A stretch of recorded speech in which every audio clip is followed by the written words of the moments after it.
أشهد أن لا إله إلا الله وحده لا شريك له وأشهد أن محمدا عبده ورسوله اللهم صل وسلم وبارك وأنعم على حبيبنا ونبينا وسيدنا محمد وعلى آله وأصحابه والتابعين وتابعهم بإحسان إلى يوم الدين أما بعد. Saudari mukminin, tuan-tuan dan puan-puan, mudah-mudahan dirahmati Allah Subhanahu wa taala. Alhamdulillah, syukur kita pada Allah Subhanahu wa taala dapat kita bertemu pada malam yang penuh dengan keberkatan ini. Mudah-mudahan Allah limpahkan kebaikan kepada kita keseluruhannya insya-Allah. Malam ini kita berada pada episod terakhir dari surah Al-Kahfi. Kalau ikut pembahagian buku yang kita jadikan sebagai rujukan ini, dia ada 12 episod. Bermakna kita dah selesai. Sebelum ni sebelah. Malam ni kita akan masuk pada episod terakhir, iaitulah bermula dari ayat 107 sehingga 110 surah Al-Kahfi. Al-Kahfi ni ada 110 ayat. Jadi malam ni pada perenggan ataupun ayat terakhir, ujung-ujung 107 sampai 110 dengan tajuk balasan kepada orang-orang beriman. Tuan-tuan cuba semak sikit ayat sebelum ni, iaitulah cerita tentang azab dan ancaman yang Allah Ta'ala sediakan kepada orang-orang yang engkar, orang-orang yang kafir. Maka standard Al-Quran, style Al-Quran sama lah. Bila dia cerita tentang neraka, dia tak akan lupa untuk cerita tentang syurga. Bila dia cerita tentang balasan kepada orang beriman, dia akan cerita pula azab kepada orang yang ingkar. Demikian style Al-Quran. Contoh bukalah dalam surah mana pun, itu kaedahnya. Dan itu salah satu daripada metode Al-Quran dalam mendidik manusia dengan dua unsur. Apa yang dipanggil unsur targhib, rangsangan, dan juga tarhib, ancaman. Itulah kaedah Quran, dan itu juga kaedah yang digunakan oleh baginda sallallahu alaihi wasallam. Sebab itu ada kitab hadis yang namanya At-Targhib wa Tarhib, Imam Al-Munziri menghimpunkan hadis-hadis yang berbentuk rangsangan dan ancaman. Itulah kaedah dalam pendidikan Nabi dan juga dalam Al-Quran Al-Karim. Jadi tajuk malam ini berkaitan dengan balasan kepada orang beriman. Ada 3 ayat, iaitulah bermula dari 107 sampai 110. Allah berfirman, a'udzubillahi minasyaitanir rajim. Innal ladzina amanu wa 'amilus solihati kanat lahum jannatul firdausi nuzula khalidina fiha la yabghuna 'anha hiwala. قل لو كان البحر مدادا لكلمات ربي لنفد البحر قبل أن تنفد كلمات ربي ولو جئنا بمثله مددا قل إنما أنا بشر مثلكم يوحى إلي أنما إلهكم إله واحد فمن كان يرجو لقاء ربه فليعمل عملا صالحا ولا يشرك بعبادة ربه أحدا. 107, 110 ayat yang terakhir. Maksudnya, sesungguhnya orang yang beriman dan beramal saleh disediakan bagi mereka syurga Firdaus, tempat tinggal yang serba mewah. Mereka akan kekal di dalamnya dan tidak ingin berpindah darinya. Katakanlah wahai Muhammad, kalaulah semua jenis lautan menjadi tinta untuk menulis kalimah-kalimah Tuhan. Nanti kita tengoklah apa maksud kalimah. Uraian asasnya, kalimah itu maksud ilmu Allah.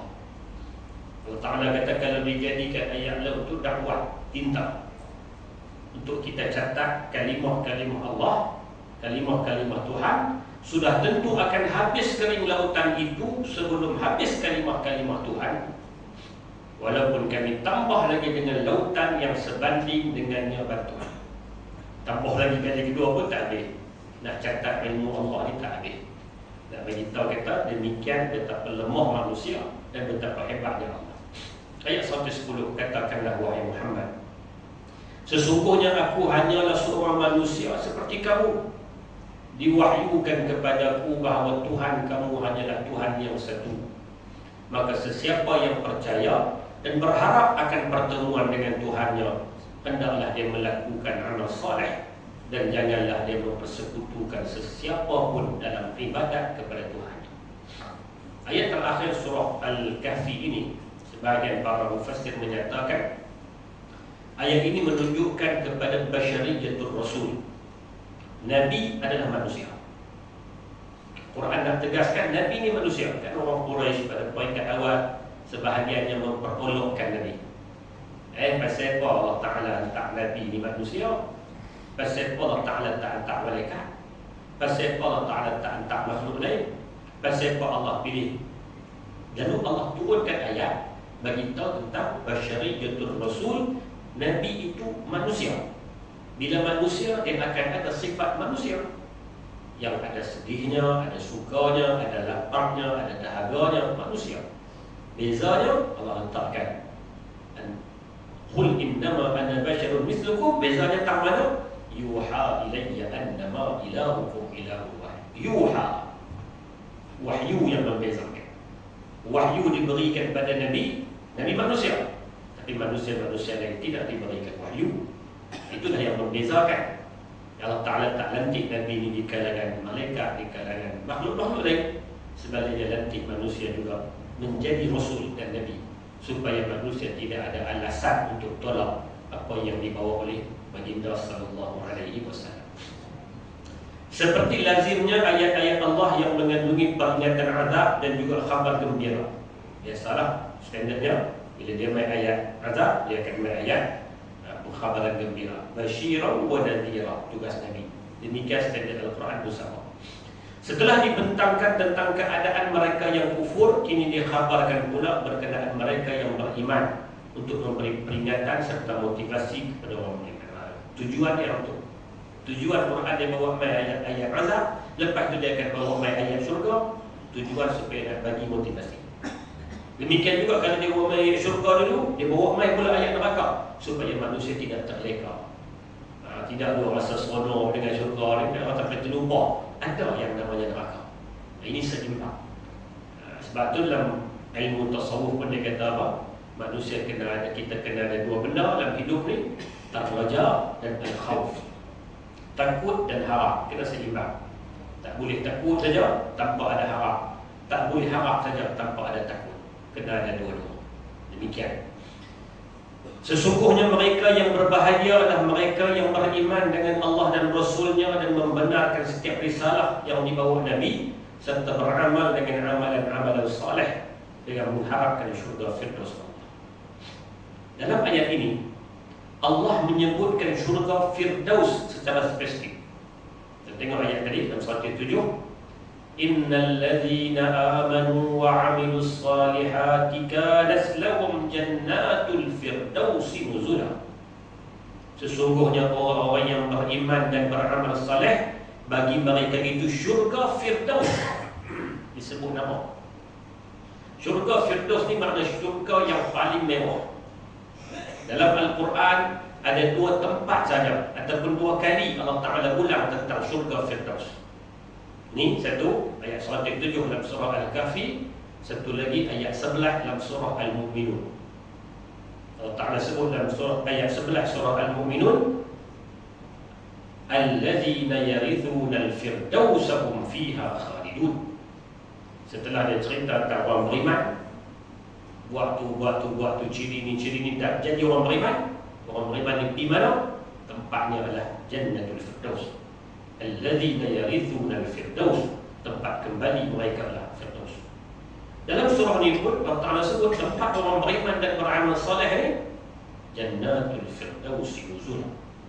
Menariknya kalau kita perhati persamaan di antara dua tempat ni, sama ada dalam surah Al-Kahfi ayat 107 dengan ayat Firdaus pada surah Al-Mu'minun ayat 11. Persamaannya ialah Allah Ta'ala nak bagi tahu hebatnya Firdaus ini di satu tempat yang indah, yang mewah, kedudukan paling tinggi dalam syurga. Dia hanya akan ditempati oleh manusia setelah manusia melalui berbagai kepayahan untuk mendapatkannya. Dan pada surah Al-Kahfi ini kita baca dari awal, cerita tentang para ashabul kahfi yang terpaksa lari, hidup dalam gua, apa semua tu, berlindung, susah. payah, semata-mata pertahankan agama. Cabaran demi cabaran. Maknanya nak dapat Firdaus tak ada jalan mudah. Jalannya susah, jalannya pengorbanan, jalannya kesusahan, jalannya jalan macam tu. Demikian dalam surah Al-Mu'minun, ketika Allah Ta'ala cerita orang beriman akan pergi ke Firdaus, sebelum tu dia senaraikan kriteria orang beriman. Beriman ni apa? Qad aflahal mu'minun allazina hum fi salatihim khashi'un. Khusyuk dalam salat itu pun susah. Itu mula-mula buah mula pun susah. Nak dapat khusyuk dalam salat, zakat kena tunai, benar lah tak buat. Baca mudah, tapi nak buat benda tu susah. Maka dengan susah, dengan payah, dengan sukar, patutlah Allah Ta'ala bagi satu ganjaran hebat, namanya syurga Firdaus.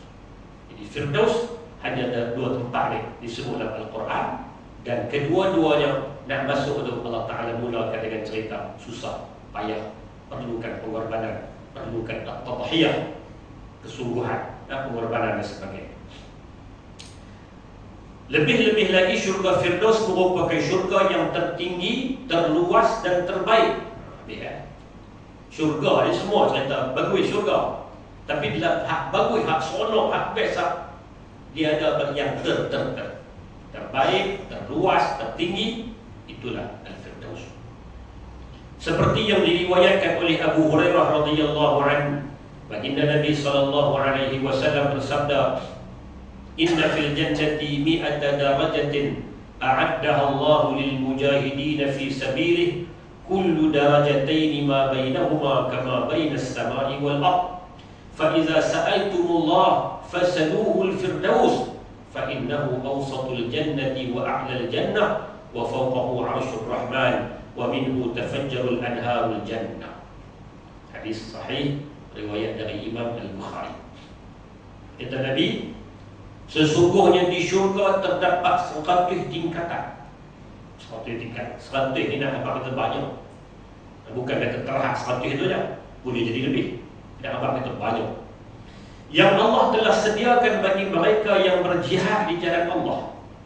Di antara dua tingkat, jaraknya adalah seperti antara langit dan bumi. Dan sampai ke tingkat atas ni, langit perbandingan. Dan abang kadang-kadang 100 tingkat dah tahu tinggi mana. Lah ni di dunia ni yang paling tinggi mana?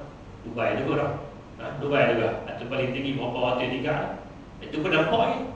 Satu tingkat dengan satu tingkat tu tahu mana. Tapi syurga Allah Ta'ala kata di antara satu tingkat, Nabi sebut di antara satu tingkat, kama bainas samai wal ardh, seperti bumi dan langit. Seperti maknanya jauh, begitu luas, begitu hebat. Lalu Nabi sambung dalam hadis itu, jika kamu memohon untuk dimasukkan ke dalam syurga kepada Allah, maka mohonlah syurga Firdaus, kerana ia adalah syurga yang tengah dan paling tinggi, di antaranya arasy Allah, dan daripadanya lah berbancar sungai-sungai syurga. Jadi kata fasaluhu, bila minta syurga, fasaluhul Firdaus, minta Firdaus, minta paling tinggi lah. Walaupun kalau kita ukur dengan diri kita ni tak layaklah nak minta, tapi Nabi suruh ajak betapa pemurahnya Allah, mintalah benda paling hebat. Janganlah kita minta ya Allah masuklah syurga rupin mutabarah, janganlah minta hak paling hebat. Yang kita dah baca ada hadis riwayat dari Tirmizi kalau tak silap, macam mana ada seorang penghuni, orang beriman, dia orang beriman, tapi oleh kerana di dunia dia ada buat salah, ada buat dosa, ada masuk neraka. Masuk neraka, dicuci segala dosanya sampai bersih, dan dia dikeluarkan, diarahkan untuk masuk syurga. Dia adalah orang terakhir yang akan dikeluarkan dari neraka. Lepas daripada dia tu tak ada lah, tak ada dalam neraka khalidina fiha. Orang beriman yang terakhir keluar ni hamba Allah ni, lalu diarahkan untuk dia masuk syurga. Terlintas dalam hati dia, ada lagi ke tempat, ada kat mana ni, aku padilah ni, ada kat tangga ke apa ke, disuruh masuk syurga. Rupanya luah disediakan pada dia. Bila baca hadis tu, ada orang dia kata apa? Aku hantu pun tak apa dah, jangan. Kerana hantu tu masuk neraka tak tahu dari mana, dia palinglah. Jadi Nabi ajar kita, bila kita nak minta dari Allah akan kerahmatan, akan kebaikan, akan syurga, minta paling tinggi. Dalam bab syurga, mintalah Firdaus. Walaupun kalau kita muhasabah diri masing-masing, kita ni mereka rasa dah ya bukan ni, tapi minta. Kerana Allah itu maha agung, Allah itu maha kaya. Allah suka kepada hamba-Nya yang meminta benda-benda yang macam tu. Dalam syurga Firdaus ni, dia punya bagi apa tempat terlebih. Kan dalam syurga disebut dalam Quran, jannatin tajri min tahtiha al-anhar. Syurga dia ada sungai yang mengalir. Nak anak abang kata indah. Jadi sungai ini dia akan bermula di tempat bermula di syurga Firdaus. Dia luas, dia terluas, dia terbaik, dia terhebat, dia tertinggi, dia semualah. Itulah yang dinamakan dengan syurga Firdaus. Mereka akan kekal hidup di dalamnya dan tidak akan pernah memilih untuk bertukar tempat. Al-Quran kata tadi, bila dah masuk syurga Firdaus ni tak ada lagi nak pindah lain lah. Kalau orang semua tak mau pindah, kerana itu paling hebat. Bila di dunia manusia sering merasakan tidak cukup, menginginkan lebih daripada apa yang dimilikinya, cuba bayangkan di syurga kelak. Tiada lagi perasaan sebegitu. Penghuni syurga akan sentiasa merasakan serba cukup dengan kehidupannya di syurga. Di dunia ni manusia bagilah tara mana pun. Dia mulut boleh sebut dah, aku tak apa tara ni yang tak pindah. Tanya untuk hati dia, dia nak lebih. Pergi tempat paling hebat pun, dia nak lagi. Itu dunia. Tapi bila manusia ini ditakdirkan masuk dalam Firdaus, syurga Firdaus, kau tak ada. Tak payah ceritalah apa pun, kerana itulah kemuncak kenikmatan. Betapa hebatnya syurga Firdaus. Begitulah hebatnya kekuasaan Allah dan keluasan ilmu Allah. Sekiranya air laut ditukar kepada tinta, belum tentu cukup untuk menulis segala ilmu serta hikmah Allah. Itu maksud tadi kalimah-kalimah Allah. Nak catatkan nikmat dan anugerah dan ilmu yang Allah Ta'ala nak catat satu-satu tu, kerana ayat laut tak habis lagi. Lautan demi lautan ditukarkan kepada dakwah, namun tidak akan pernah cukup menunjukkan betapa luasnya ilmu Allah. Di ni dunia ni tak tahu lah apa belum banyak lah kan. Diibaratkan kita pergi celup, tulis satu ilmu Allah ni apa, oh maha mengetahui. Hak dekat kita dah tahu lah, kering ayat laut tak habis. Ini perumpamaan. Nak abang kata lemahnya manusia dan hebatnya Allah. Dalam ayat yang lain Allah berfirman dalam surah Luqman ayat 27, Allah berfirman, walau annama fil ardi min syajaratin aqlamu wal bahru yamudduhu min ba'dihi sab'atu abhurin ma nafidat kalimatullah innallaha azizun hakim. Dan seandainya pohon-pohon di bumi menjadi pena dan laut menjadi tinta. Ini dia Allah Ta'ala buat satu perumpamaan lain. Ambil batang-batang pokok ni jadi pen, dakwah dia yang laut. Ditambahkan kepada 7 laut lagi sesudah keringnya. Habis kering semua, tambah lagi 7 kali. Sudah pasti tidak akan habis dituliskan kalimah Allah. Sesungguhnya Allah Maha Perkasa lagi Maha Bijaksana. Ini semua perbandingan nak bagi tahu hebatnya Allah Subhanahu Wa Taala dan betapa lemahnya manusia. Hatta kalau nak banding dengan apa yang Allah Taala kurnia, dari sudut ilmu ke, dari sudut harta ke, dari sudut apa pun yang Allah Taala bagikan manusia, dia hanya macam setitik air laut. Macam tu ya. Ilmu dia takat tu ya. Nak banding dengan ilmu Allah. Sekiranya ingin membandingkan dengan ilmu manusia yang paling bijak sekalipun di atas muka bumi ini, nak banding dengan orang yang paling cerdik di atas muka bumi ini, sudah pasti mustahil. Kerana ilmu yang ada pada manusia hanya sekelumit kecil daripada ilmu Allah yang terbentang luas. Sikit sangat. Contoh Allah Ta'ala sebut dalam ayat surah Al-Isra ayat 85, wa yas'alunaka 'anil ruh Qulir ruhu min amri rabbi wa ma utitum minal ilmi illa qalila. Dan mereka bertanya kepadamu tentang ruh. Siapa tanya ni? Ruh ni ada kaitan juga dengan surah Kahfi. Sebab orang-orang Quraisy ditanya Nabi beberapa soalan. Antaranya soalan tentang Ashabul Kahfi, antaranya juga tentang ruh. Cuma dalam Ashabul Kahfi direkodkan dalam surah Al-Kahfi. Ruh Allah Ta'ala nyata dalam surah Al-Isra. Orang Quraisy tanya tentang ruh. Allah Ta'ala jawab apa? Katakanlah ruh itu termasuk urusan Tuhanku. Manusia tak tahu roh macam mana, roh ni duduk lama mana, roh itu semua serahkan Allah. Dan tidaklah kamu diberi pengetahuan melainkan sedikit. Wa ma utitum minal ilmi illa qalilan. Walaupun manusia tu hebat mengaji, dia kata tempat dapat macam-macam lah, pangkat paling tinggi dalam dunia pengajian, tak dikira sebagai qalil. Ya, sikit sangat apa yang Allah kurniakan. As-Sa'di menyebutkan dalam tafsirnya, pena dan tinta juga akan musnah apabila menuliskan kalimah-kalimah Allah. Hal ini demikian kerana sifat dan sebagai makhluk yang sememangnya tidak akan kekal. Namun apa yang kekal hanyalah kalimah-kalimah Allah yang merupakan ilmu Allah. Kata As-Sa'di dalam tafsirnya, dia kata sampai mereka apa, kalau tinta, kalau pen dan nak buat ditulis ni, hak tu pun musnah lah, ilmu Allah tak habis. Hak tu pun sampai musnah, ilmu Allah tak akan habis. Betapa luasnya ilmu Allah. Nabi SAW juga tidak mempunyai ilmu selain ilmu yang diilhamkan oleh Allah kepada baginda. Dengan ini jelas bahawa semua jawapan daripada kisah-kisah yang dinyatakan oleh musyrikin Mekah kepada Nabi bukanlah daripada jawapan rekaan Nabi sendiri, sebaliknya merupakan ilham yang diberikan oleh Allah. Sebab itu Nabi bila mereka tanya, Nabi pun tunggu wahyu lah. Kerana Nabi pun bukan ada semua pengetahuan, sehingga diberitahu oleh Allah Subhanahu wa ta'ala. Surah ini diakhiri dengan seruan kepada mereka yang ingin bertemu dengan Allah. Maka hendaklah beramal saleh dan tidak mensyirikkan Allah. Ayat akhir dia sebut apa? Qul innama ana basharun mislukum yuha ilayya annama ilahukum ilahu wahid faman kana yarju liqa'a rabbih. Siapa-siapa yang ada keinginan dan bertemu dengan Tuhannya, buat dua benda. Falyamal amalan salihan, beramal saleh, wala yusyrik bi'ibadati rabbih ahada, dan tidak menyekutukan Allah. Menurut Ibnu Abbas, ayat ini diturunkan ke atas Jundub bin Zuhair al-Amiri yang mengatakan kepada Rasulullah bahawa beliau beramal kerana Allah dan berharap dengan amalannya dia dapat berjumpa Allah. Seorang sahabat dia jumpa Nabi, dia kata dia buat amal soleh, dia harap dengan amal-amal dia buat ni bolehlah dia jumpa dengan Allah.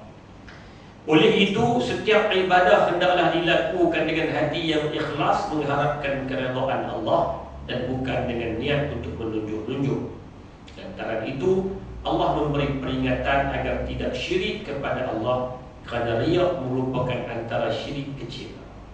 Bila Allah Ta'ala buat syarat nak jumpa Allah ni, maknanya nak jadi hamba Allah lah, yang dapat keredaannya, yang dapat kehebatan. Dua syarat. Syarat pertama buat amal soleh. Lepas tu jangan syirik. Apa kaitan? Kerana biasanya orang buat amal soleh, dia orang beriman lah, takkan nak syirik. Umpamanya dalam maksud syirik, termasuk dalam syirik ni apa? Yang diberi peringatan syirik-syirik kecil. Dan sebahagian dari syirik-syirik kecil ni riya. Amalan tu tak ikhlas, buat semata-mata nak sesuatu benda. Riya ni daripada perkataan riya ni makna buat supaya orang tengok, ataupun sum'ah, buat supaya orang dengar. Jadi benda-benda yang macam tu kena elak, kerana dia sebahagian daripada syirik kecil. Walaupun syirik yang nyata tu adalah sembah lain daripada Allah, tu syirik nyata. Syirik nyata insya-Allah bila beramal soleh, mana dia selamat daripada syirik nyata. Bila beramal soleh, mana dia beriman. Tapi yang dibimbangi itu takut-takut terkena tugas syirik khafi. Sebab tu bila sahabat ni bertanya, ya Rasulullah, aku buat amal soleh, aku nak jumpa dengan Allah. Allah Ta'ala turun ayat amal soleh disertakan pula dengan jangan menyekutukan Allah, termasuklah dengan menyertakan syirik-syirik kecil. Seperti yang diriwayatkan oleh Mahmud ibn Labid bahawa Rasulullah sallallahu alaihi wasallam bersabda, "Inna akhwafa ma akhafu alaikum asy-syirkul asghar." Qalu wa ma asy-syirkul asghar ya Rasulullah? Qala ar-riya. Yaqulu Allah azza wa jalla lahum yawm al-qiyamah idza juziya an-nasu bi a'malihim idhabu ila alladhina kuntum turabuna fid dunya fanzuru hal tajiduna 'indahum jazaa. Hal tajiduna 'indahum jazaa. Perkara yang paling aku takuti berlaku ke atas kamu adalah syirik kecil, iaitu riya. Sahabat tanya, pada syirik kecil? Nabi kata riak. Pada hari kiamat ketika Allah memberi balasan terhadap amal-amal manusia, maka Allah akan berfirman, pergilah kepada orang-orang yang kamu berbuat riak kepadanya di dunia, lalu perhatikanlah, yakni tunggulah apakah kamu mendapatkan balasan daripada mereka. Allah akan kata pada orang-orang yang buat amalan dunia tu dengan riak, tunjuk orang, dia kata pergi cari. Dulu orang buat amalan sekian, tunjuk ke siapa, pergi cari. Kok dia boleh bagi balasan, kok dia boleh bagi ganjaran. Tak ada lah. Arahan Allah Ta'ala suruh tu, anak manusia tak boleh buat apa. Macamlah dalam surah Al-Baqarah cerita tentang ayat riba. Fa'zanu biharbin minallahi wa rasulih. Ibnu Abbas kata, maksud orang yang mengamalkan riba, Allah Ta'ala kata izinkan Allah berperang dengannya. Allah akan sebut pada hari kiamat kelak, pada hari akhirat kelak, kepada orang yang mengamalkan riba, lalu pergi ambil senjata kalau ada, main perang yang itu. Sudah tentu tak mungkin benda itu berlaku. Cuma nak bagi tahu betapa manusia akan jadi lebih hina di hari akhirat kelak dengan Allah Subhanahu wa Ta'ala cabar mereka pada waktu itu. Termasuk orang yang Allah Ta'ala cabar adalah orang yang dalam amalan tak ikhlas. Ini satu benda susah. Amal soleh zahirnya mungkin ruang untuk buat amal soleh mudah. Kita buat amal kebajikan, amal baik. Ada hadis yang dihimpun oleh Imam Al-Munziri rahimahullah, hampir 700 buah hadis lebih dalam kitab yang menceritakan tentang amalan-amalan soleh.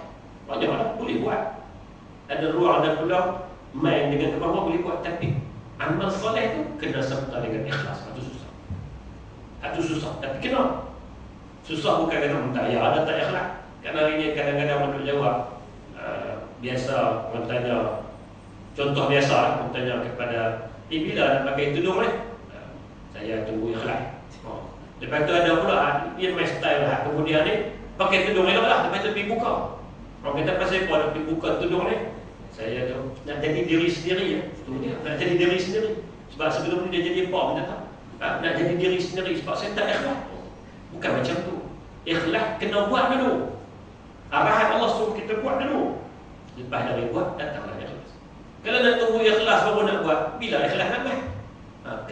Kena buat. Dan usaha untuk supaya amalan yang kita buat ni betul-betul kepada Allah Subhanahu wa Ta'ala. Dalam hadis lain turut disebutkan bahawa Abu Fadalah Al-Ansari meriwayatkan bahawa beliau pernah terdengar Rasulullah sallallahu alaihi wasallam bersabda, "Idza jama'a Allahu an-nasa li yaumil qiyamah li yaumin la raiba fihi, nada munadin man kana asyraka fi amalin amilahu lillahi ahada falyatlub thawabahu min 'indi ghairillah fa inna Allaha aghna asy-syuraka yani syirk." Hadis riwayat Tirmizi dan Ibnu Majah. Ketika Allah telah menghimpunkan semua manusia pada hari kiamat, iaitu hari yang tiada keraguan padanya, maka ada yang akan menyeru. Maknanya malaikat akan menyeru. Barang siapa yang beramal kerana seseorang dan bukan kerana Allah, maka hendaklah dia meminta pahala dari sisi selain Allah. Kerana sesungguhnya Allah adalah Tuhan yang tidak memerlukan kepada sebarang sekutu. Itulah bila kita buat amal-amal ni, kita nak kena muhasabah juga. Bimbang kita duduk sangka okey dah. PP sana tak ada dalam rekod. Tak ada. Rekod tak ada. Amal buat tapi tak ada ganjaran. Ganjaran tu diminta kat hang malu tunjuk. Hang mayang kat hang apa hang tunjuk ke orang, minta kat dia. Dah ya kita. Jadi kena peringat betul supaya amal soleh disertakan dengan keikhlasan. Dalam mentafsirkan ayat terakhir ini, Ar-Razi menegaskan bahawa pertemuan dengan Allah adalah satu perkara yang sabit, seperti yang disebut dalam 3 ayat berikut dalam surah ini. Ulaika alladzina kafaru bi ayati rabbihim wa liqa'ih. Ayat 105. Mereka lah orang-orang yang kufur, ingkar akan ayat-ayat Tuhan mereka dan akan pertemuan dengannya. Kemudian ayat 107, disediakan bagi mereka syurga-syurga Firdaus sebagai tempat tetamu yang serba mewah. Ayat 110, oleh itu sesiapa yang percaya dan berharap akan pertemuan dengan Tuhan. Maknanya berdasarkan 3 ayat ini, pertemuan manusia dengan Allah satu benda yang pasti akan berlaku. Kepercayaan bahawa pertemuan dengan Allah itu pasti amat penting diterangkan dalam diri, agar hati sentiasa subur dan terdorong untuk berbuat baik dan berusaha untuk lebih untuk meraih syurga Firdaus. Bila kita dua ada macam motivasi lah. Sampai satu masa kita akan bertemu dengan Allah, dia akan mai satu semangat, dan dengan semangat itu kita akan tingkatkan kualiti benda-benda bekalan yang untuk kita bawa, dan mudah-mudahan dengan bekalan yang kita buat tu akan bernatijahkan kita dapat syurga Firdaus. Tuntasnya, pada penutup surah Al-Kahfi ini Allah telah menjelaskan betapa pentingnya ilmu dan amal. Ilmu satu bab, amal pun satu bab. Dua-dua ni seiring. Tak boleh ada ilmu tak beramal, tak guna. Tak boleh buat amal tanpa ilmu pun tak guna, tak terpakai. Kena seiring. Al-Baydawi dalam tafsirnya menggariskan dua isi penting pada penghujung surah ini, iaitu berkenaan dengan tauhid dan ikhlas dalam mentaati Allah. Tauhid ialah satu cabang ilmu utama bagi orang yang beriman, manakala keikhlasan dalam mentaati Allah ialah aspek yang penting dalam amalan. Ilmu pun penting, ilmu dan mengenal Allah apa ilmu, dan yang kedua adalah keikhlasan amal. Kedua-dua aspek ini saling melengkapi antara satu sama lain, seperti mana yang diterapkan dalam keterkaitan antara Islam, iman dan ihsan. Satu konsep dalam hadis 40 disebut, manusia ni, kehidupan kita ni kena ada tiga ni. Islam, iman, ihsan tak boleh lari, tak boleh beza, tak boleh pecah-pecah. Aku takkan ihsan, konsep ihsan, iman ni tak boleh, kena sama. Demikianlah dua lagi, iaitulah ilmu dan amal, kena seiring. Ilmu tanpa amal tak guna, amal tanpa paduan ilmu tak pakai. Dua-dua itu perlu jalan sendiri. Oleh hal demikian, segala kisah yang disebut dalam surah ini diperkuatkan dengan kenyataan pada awal dan akhir surah, sehingga tidak dapat disangkal lagi oleh penentang-penentang Nabi sallallahu alaihi wasallam. Dalam tafsir Al-Baghawi, sebuah riwayat daripada Abu Darda, bahwa Nabi sallallahu alaihi wasallam bersabda, "Man hafidha 10 ayatin min awwali suratil Kahfi usima min fitnatid dajjal." Sesiapa yang menghafaz 10 ayat awal daripada surah Al-Kahfi, maka akan dipelihara daripada dajjal. Hafaz itu boleh kita maksudkan dengan hafaz secara apa yang kita faham, tapi maksud yang disebalik ataupun yang tersirat daripada maksud hafaz ialah orang yang betul-betul memahami, mentadabburi dan memperhalusi ayat-ayat pada surah Al-Kahfi. Tapi kalau peringkat awal hafal dulu, okey, tak ada masalah, berdasarkan maksud itu.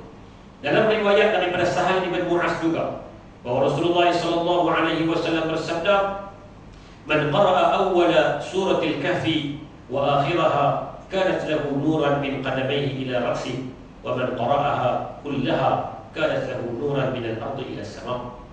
Sesiapa yang membaca awal daripada surah Al-Kahfi dan akhirnya, baca 10 awal, 10 akhir, maka diberi nur, cahaya dari kepala hingga kakinya. Dan sesiapa yang membaca seluruh surah Al-Kahfi, baca semua daripada ayat pertama sampai 110, maka diberikan cahaya dari bumi hingga ke langit. Sudah tentulah ganjaran lagi hebatlah, dia baca semua. Ataupun dia tahu pernah ada masa dia baca awal, ataupun dia baca hujung. Jadi boleh mengikut keadaan kita lah, kesesuaian yang mana-mana. Kesimpulannya, surah Al-Kahfi mengandungi berbagai kisah-kisah penting yang boleh dijadikan ibrah bagi mereka yang benar-benar cuba untuk mentadabbur ayat-ayat Al-Quran. Kisah-kisah ini dipaparkan kepada manusia untuk memperingatkan kita, mempertingkatkan lagi keimanan terhadap kekuasaan Allah dan memberi kesedaran kepada manusia yang angkuh. Jadi kisah Al-Kahfi ini bila kita parti balik, dia ada 4 kisah. Kisah Ashabul Kahfi, kisah pemilik kebun yang dapat nikmat tapi kufur. Kemudian kisah Nabi Musa dengan Nabi Khidir, dan kisah Dzulqarnain. Maknanya kisah 4 benda ni, Ashabul Kahfi cerita tentang ujian iman, pemilik kebun cerita tentang ujian dari sudut harta, Nabi Musa dengan Nabi Khidir cerita tentang ujian dari sudut ilmu, dan Dzulqarnain ujian dari sudut kepimpinan. Mana semua ni benda-benda yang manusia lalui, manusia hadapi, dan macam mana kaedah untuk hadapi dan selamat daripada ujian-ujian seperti mana yang diceritakan. Pengajaran fiqhul Quran. Yang pertama, syurga Firdaus adalah bagi mereka yang beramal saleh. Ia merupakan syurga yang tertinggi. Penduduk syurga ini akan kekal di dalamnya dan tidak akan meminta untuk berubah tempat dengan yang lain. Biar kira paling tinggi ke puncak, tak di mana lah. Yang kedua, sesiapa pun tidak akan mampu untuk menghitung ilmu Allah serta hikmah dan rahsianya. Walaupun setiap batang pohon ditukar menjadi pena, setiap air di lautan ditukar menjadi dakwah, untuk menulis segala ilmu Allah pasti tidak cukup juga. Tak cukup. Macam kita sebut tadi. Ayat ketiga, poin yang ketiga, Allah memerintahkan Nabi untuk bersifat tawaduk dengan mempamerkan sifat kemanusiaan untuk menunjukkan tiada perbezaan antara Nabi dan manusia lain. Nabi maksudnya sebut aku ni manusia macam apa? Tawaduk. Kalau kita baca dalam hadis-hadis macam mana Nabi sampai satu ketika Nabi pernah makan kenduri, Nabi buat jamuan. Ada orang main bagi kambing kat Nabi. Nabi suruh sahabat masak buat jamuan. Mai ramai-ramai makan. Bila time makan Nabi duduk dengan sahabat-sahabat ni. Seorang Badawi, dia orang Badawi, orang dalam dia makan, dia kata ni ketua ke? Mana boleh? Ketua boleh makan macam ni. Ketua kena 2 tahun. Nabi kata ada, aku Rasul. Aku diutuskan Rasul untuk menyantuni manusia. Bukan aku diutuskan untuk menjadi ketua ke pemimpin, untuk menjadi orang yang seperti mana yang faham. Sebab dia pelik lah. Takkan Nabi macam ni. Jadi Nabi diarahkan oleh Allah untuk ada sifat tawaduk. Nabi bukanlah seorang ahli nujum atau ahli tilik yang mendakwa segala perkara, namun ilmu tentang setiap sesuatu adalah daripada Allah semata-mata. Jika di dunia kita ingin melihat negara lain, maka kita harus mengumpulkan duit untuk menanggung perbelanjaan. Namun untuk bertemu Allah, perkara yang diperlukan hanyalah amal saleh yang dapat membantunya memasuki syurga dan bersua dengan Allah Subhanahu wa taala. Kataan hanya nampak macam mudah, tapi payah benar. Amal soleh hanya nampak macam mudah kan? Oh, tapi susah. Dan amal soleh satu bab, ikhlas tu satu. Jadi insya-Allah mudah-mudahan Allah Taala beri kekuatan pada kita untuk kita turut buat amal soleh dan berusaha dengan setiap amalan kita ni kita sertakan dengan keikhlasan kepada Allah Subhanahu wa taala. Tuan, hujung saya langkau sikit. Tengok dalam layar ke. Selain dari 4 kisah di atas, 4 tema berikut juga diberikan penekanan dalam Quran. Soal Al-Kahfi ni dia cerita 4 kisah. 4 kisah tu mewakili tajuk masing-masing lah. Ujian ilmu, ujian apa tadi. Kemudian dia sebut juga, antara yang disebut yang difokuskan juga, yang pertama tentang kesempurnaan Al-Quran. Kesempurnaan Al-Quran. Allah sebut pada awal surah tentang Al-Quran ini satu benda yang lengkap. Benda yang lengkap. Dan ia menggambarkan tentang keluasan ilmu Allah. Yang kedua, hujah orang musyrik dan orang kafir. Al-Quran rakamkan juga hujah-hujah mereka. Tapi hujah yang mereka bawa itu tak di mana. Hujah mereka itu sekadar berputar tentang benda-benda yang mereka fikirkan, tapi hujah itu berdiri di atas kesombongan. Pasal apa mereka tak mengikut Nabi ni? Walaupun Nabi dah berilah bukti ni, bagi jawapan. Sombong. Sombong tu dah yang menghalang mereka daripada beriman. Yang ketiga, diceritakan juga antara benda yang disentuh secara umum, kehidupan dunia yang singkat. Dunia ni singkat. Walaupun kita sebut dunia beribu tahun, tapi singkat. Hakikat sebenarnya singkat. Bahkan Nabi kata apa? Wa kullu ma huwa atin qarib. Benda yang akan datang semuanya dekat. Benda yang nak main kat kita ni tak dekat. Yang dah jauh, benda yang telah dekat. Jumlah umur dunia ni masing-masing lah. Tak tahulah kita berapa ribu tahun. Tapi ribu tahun antara mana pun, yang nyata dan hakikatnya dunia singkat. Dunia ni singkat. Sampai masa ni dunia akan musnah. Yang keempat, benda yang disentuh juga dalam surah ini ialah kiamat serta pembalasan. Ceritakan tentang permulaan kiamat dan bagaimana akibat balasan yang akan dikenakan kepada orang yang ingkar, orang yang kafir, akibat daripada kesombongan, dan akhirnya orang yang beriman juga akan dapat balasan dan ganjaran yang baik yang Allah Ta'ala sediakan. Ini di antara benda-benda yang disentuh secara keseluruhan, secara umum dalam surah Al-Kahfi yang kita tadabbur, kita ingatlah berapa siri, tapi mungkinlah kalau ikut tajuk ni 12. Adalah satu tajuk yang kita baca 2 kali. Mungkin dalam 13 kali, lebih kurang atau 14 kali pertemuan kita sempat mengkhatamkan ataupun menyelesaikan tadabbur secara umum. Bukan kata harfan biharfin kita baca satu patah perkataan dah. Kita cuma perhati maksud-maksud ayat dan kita cuba tengok huraian-huraian secara umum. Mudah-mudahan dengan sedikit usaha daripada kita itu akan dikira sebagai usaha untuk kita menambahkan ilmu dan kita memahami dan menggali rahsia-rahsia Al-Quran Al-Karim yang begitu banyak, yang begitu hebat. Tafsir Al-Quran ataupun tadabbur Al-Quran ni kita baca satu, nanti kita baca pula buku lain, dia mulai pula ilmu baru, dia tak akan terhenti. Tafsir Al-Quran dan penghayatan ni perlu untuk kita buat sentiasa, perlu untuk kita kaji dan kita dengar dan kita baca lah sekadar kemampuan kita, insyaAllah. Ini tuan-tuan dan puan-puan yang dikasihi sekalian, alhamdulillah kita dapat menyelesaikan 110 ayat dari Suratul Kahfi. Dan insyaAllah selepas daripada ni dan pertemuan pada bulan depan dan seterusnya, seperti mana saya telah bincang dengan Ustaz Sayyidi, insyaAllah kita akan menggunakan pula satu teks, iaitulah tadabbur dari surah Yusuf. Saya cerita ada belilah, insyaAllah tadabbur dari surah Yusuf. Yang ni lagi panjang sebab saya dah buat tadabbur di satu tempat menggunakan teks ni. Dia baru sampai ayat 20 kali lah, baru sampai ayat 30 kan. InsyaAllah kerana surah Yusuf di antara surah yang Quran kata ahsanul qasas, surah yang menarik, cerita yang paling menarik dalam Quran, surah Yusuf. Menarik tak menarik itu surah Yusuf ni, kalau orang baca dengan penghayatan, bila dia baca, dia tak akan nak berhenti. Kerana dia dah tahu lagi, dia dah tahu lagi sampai habis. Kalau baca dengan penghayatan lah, baca dengan. Jadi insyaAllah dalam pertemuan akan datang dan seterusnya kita cuba pula untuk tadabbur dari surah Yusuf. Mudah-mudahan Allah Ta'ala berikan kebaikan kepada kita, dan mudah-mudahan dengan usaha yang kecil kita buat ni dikira sebagai usaha untuk memasukkan kita dalam golongan yang sentiasa mentadabbur Al-Quran dan jauh daripada orang yang hati telah tertutup. Kerana Quran kata, afala yatadabbaruna al-Quran am ala qulubin aqfaluha. Apakah manusia tidak perhati Quran, ataupun orang yang tak perhati bandingan dia apa? Hati tertutup.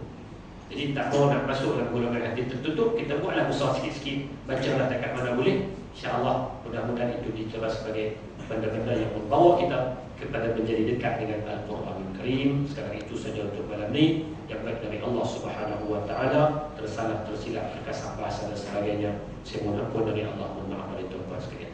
A'udzubillahi minasyaitanir